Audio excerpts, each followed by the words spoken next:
ဒီမျိုးသားကတော့အလုံးနဲ့တူတဲ့အရာဘာဆိုဘာမှမလုပ်ဘဲနဲ့ပတ်စံတွေအများကြီးရနေခဲ့တာပါ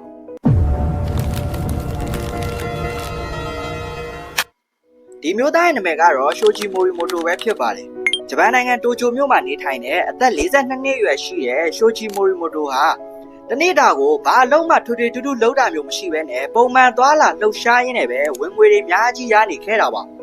ဘာကြောင့်သူဒီလိုတွေပတ်စံရနေရလဲဆိုတော့သူ့ရဲ့ထူးခြားတဲ့ idea ကြောင့်ပဲဖြစ်ပါတယ်။အဲ့ဒီ idea ကဘာလဲဆိုရင်တနေ့တာကိုအဖော်မရှိပဲဖြတ်တန်းနေတဲ့သူတွေကိုအဖော်ဖြစ်နေရှိနေပေးတဲ့အလုပ်ကိုလှုပ်ဆောင်တာပါ။အဖော်ဖြစ်နေရှိနေပေးုံနဲ့တင်ဘာမှလှုပ်ရှားမလို့ပဲနဲ့ဝင်ငွေရနေတာပါ။အစပိုင်းမှာတော့ဒီလောက်ကနည်းနည်းတော့အလုံးမဖြစ်တော့ဘူးလို့ထင်ရပေမဲ့တကယ်တမ်းမှာတော့အရန်ကိုမှအလုံးဖြစ်လွန်းလို့သူ့ကို random man ဆိုပြီးတော့မှလူသိများလာခဲ့ပါတယ်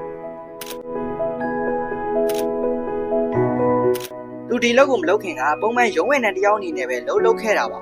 ရုံးဝင်တဲ့တယောက်အနေနဲ့လှုပ်နေရကနေသူ့ကိုယ်သူတန်ဖိုးမရှိလို့ခံစားရလို့ဆိုပြီး2018ခုနှစ်သူ့အသက်35နှစ်လောက်မှာဒုက္ခနေထွက်ပြီးတော့သူ့စိတ်အလိုကျဒီလိုမျိုးလူငှားလိုက်တဲ့ဝန်ဆောင်မှုကိုစတင်ပြီးတော့လှုပ်ဖြစ်ခဲ့တာပဲဖြစ်ပါတယ်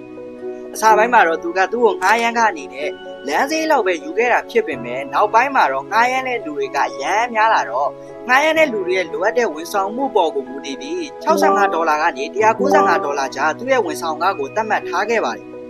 သူ့ရဲ့ဝန်ဆောင်မှုတွေကဘယ်လိုမျိုးတွေလဲဆိုရင်တယောက်တည်းတီးကျန်နေတဲ့လူတွေအတွက်အဖော်ဖြစ်တဲ့စကားပြောပေးတာတွေညစာတူတူစားပေးတာတွေသွားကျင်တဲ့နေရာတွေကိုတူတူရှောက်သွားပေးတာတွေအပြင်အလုံးမားတဲ့သူတွေအတွက်ဖျော်ဖြေပွဲတွေကိုကိုစားတက်ရောက်ပေးတာတွေကိုလည်းလှုပ်ဆောင်ပါတယ်အကုန်လုံးကိုခြုံပြီးပြောရမယ်ဆိုရင်လိမ်မှုကိစ္စကလွဲလို့ကြံတဲ့အဖော်ပြပေးဖို့လိုအပ်တဲ့လှုပ်ဆောင်ချက်တွေကိုလှုပ်ဆောင်တာပါအဲ့လိုမျိုးဝန်ဆောင်မှုတွေကြောင့်ပဲသူ့ကိုလူသိများလာခဲ့ပြီးဖောက်တဲ့တွေကလည်းတဖြည်းဖြည်းနဲ့များပြားလာခဲ့ပါတယ်သူ့ရဲ့လောက်ကနေရတဲ့ဝင်ငွေကဆိုရင်ပြန်ပြအားဖြင့်တစ်နှစ်ကို$8000လောက်ရတယ်ဆိုပြီးတော့လည်းသိရပါတယ်နောက်တော့သူ့ရဲ့လုံးနဲ့ပတ်သက်တဲ့ဖြတ်သန်းမှုတွေကိုရေးသားထားတဲ့ Random Person Who Does Nothing ဆိုတဲ့စာအုပ်ကိုထုတ်ဝေခဲ့ပါတယ်သူ့စာအုပ်ကနေအဓိကပေးချင်တဲ့ message ကလူတစ်ယောက်ဟာဘာမှမလုပ်ပေမဲ့လည်းသူ့တန်ဖိုးနဲ့သူရှိတယ်ဆိုတာကိုပါအဲ့ဒီစာအုပ်ကလည်းတော်တော်လေးကိုမှရောင်းအားကောင်းခဲ့ပါတယ်2020ခုနှစ်လောက်မှာလည်းသူ့ဘဝဖြတ်သန်းပုံကိုခြေခံပြီးရိုက်ကူးထားတဲ့ရုပ်ရှင်ကားတော်ထွက်ပေါ်လာတဲ့အထိကိုသူ့ရဲ့အလုပ်ကလူအများရဲ့စိတ်ဝင်စားမှုကိုခံခဲ့ရတာပါဒီလိုမျိုးလူငှားလိုက်တဲ့ဝန်ဆောင်မှုကသူ့ရဲ့အလုပ်ဆိုပေမဲ့လည်းဒါကအလုပ်နဲ့တူတဲ့အလုပ်မျိုးတော့မဟုတ်ပါဘူး